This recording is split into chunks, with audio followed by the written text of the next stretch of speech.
It's September right now, so I want to know what have been, I know we're talking about the Venice Film Festival and all the big, I guess, Oscar films that are going to be coming out for the rest of the year. So far in the year, what films have you guys really responded to and liked so far up until September 2nd? Like, what would be in your year-end list? Anything so far? Moonrise Kingdom and Beasts of the Southern Wild, I would definitely put in there. I would put The Dark Knight Rises and Savages and even, to a lesser extent, Spider-Man and Prometheus. And I've seen a lot of other movies. The Gray, I liked a lot. And The Hunger Games, I liked a lot. But The Raid, Redemption, I liked a lot too. But, it's hard to say because it's just some films are such a blur sometimes, But those are the ones that stand out. I've seen a lot of interesting films. I don't know. I know Prometheus is like the movie that everyone hates. They were looking forward to, but when it opened, everyone hated. But I enjoyed it immensely. I would definitely have The Dark Knight Rises, and Savages would be on my list currently, even though I would expect Savages might drop off after I think Savages might. I would definitely, it's on my list too, but it definitely would, I would think, drop off eventually. There have been a lot of high-profile disappointments, Tony. Yeah, there have been high-profile disappointments, and I'm wondering what would be a high-profile disappointment for the fall, because from this point on, from The Master on, there are a lot of movies I'm looking forward to, whereas the first part of the year, there were very few. One right after another in the fall. Very few. Absolutely. What would be the disappointment? I would tell you I can tell you Life of Pi and On the Road are the ones that come to mind that might be disappointments. God, Django Unchained could be a disappointment. It could be. But I'm thinking about Lincoln. Will Lincoln? Lincoln could be huge. It could be awful. It's interesting. You have the other film that could be a huge disappointment is the Catherine Bigelow movie.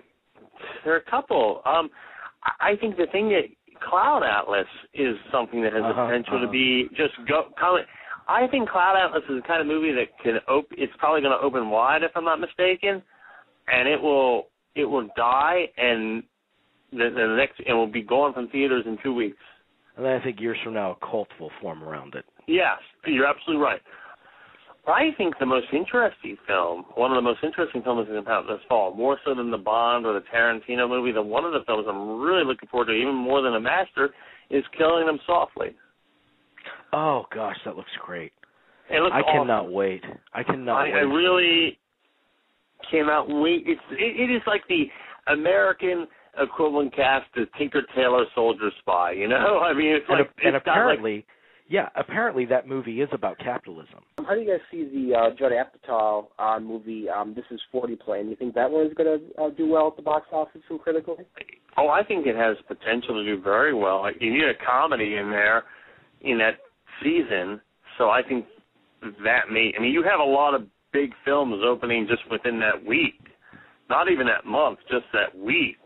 Mm-hmm. So I think that could capitalize with the comedy. It'll be very interesting. What does Judd think of that?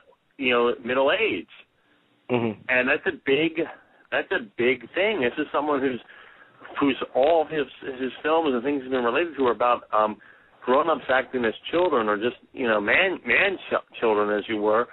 So he's going to really try to make a serious attempt to address what does it mean to be to enter middle age, which I find fascinating.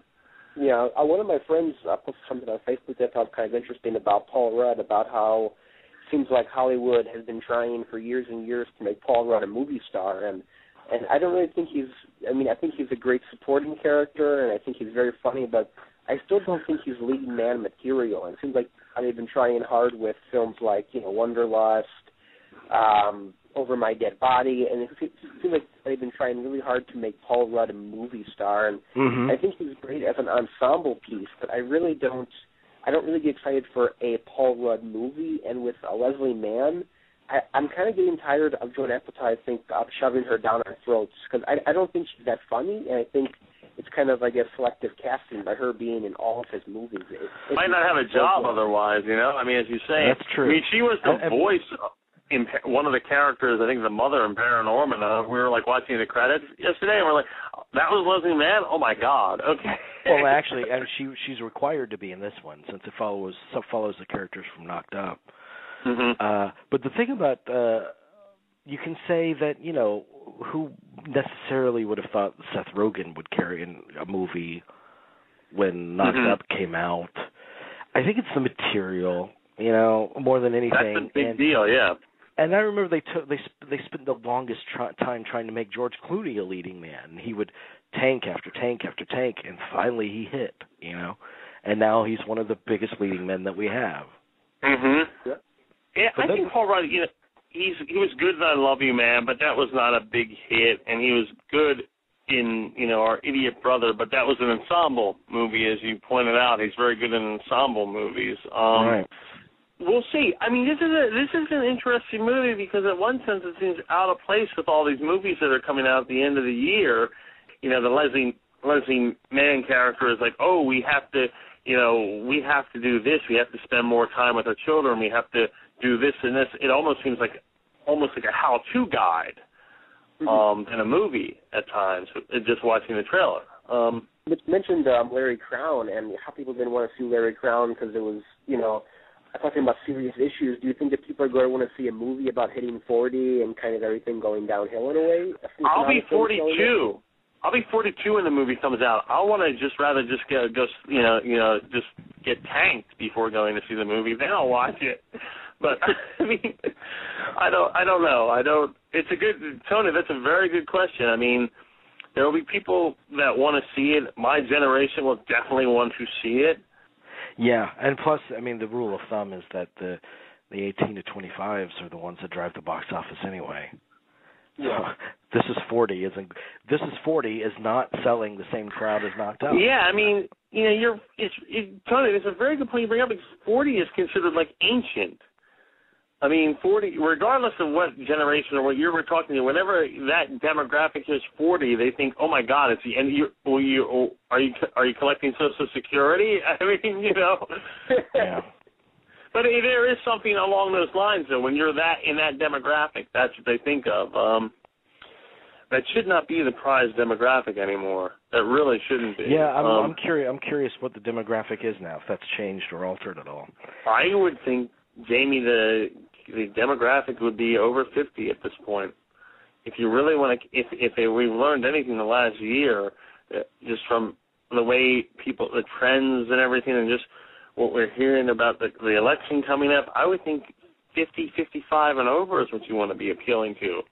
Look, you talk about a movie, Best Exotic Marigold Hotel. That did very well. Right. And I would aim for that demographic. Yeah.